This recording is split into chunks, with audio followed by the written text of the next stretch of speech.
Yeah, Preston, there is a lot that is unknown tonight, but this vote back in Washington, D.C. does set the stage for a major policy shift on Medicaid and billions of dollars in changes in coverage here in Washington state. Inside Harborview Medical Center, Jen Chong-Jewel sits next to her 14-year-old son, Gabriel, and worries about the future. He's had a couple surgeries. He's been in the hospital. Medicaid has been so integral in supporting his growth, his development, and where he is today. But Medicaid funding is now uncertain after the big, beautiful bill passed the House. The bill is passed.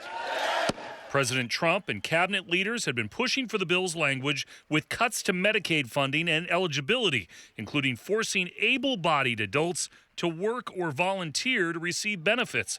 The nonpartisan Congressional Budget Office suggests the bill would impact 7.7 million Americans, tens of thousands alone in Washington state. With the repeal of a lot of this, you will see a lot more unfunded individuals, which will cost places like Harborview. Harborview Medical Center CEO says the trickle-down would impact the system at large, a warning echoed by the state's hospital association that highlights 8 rural hospitals that rely heavily on federal Medicaid reimbursements. Hundreds of millions of dollars to your bottom line every year, as you can imagine, would decimate the ability to do all of that care. There is a lot that is still unknown and a strong possibility the Senate could amend the legislation. It's so hard as it is right now.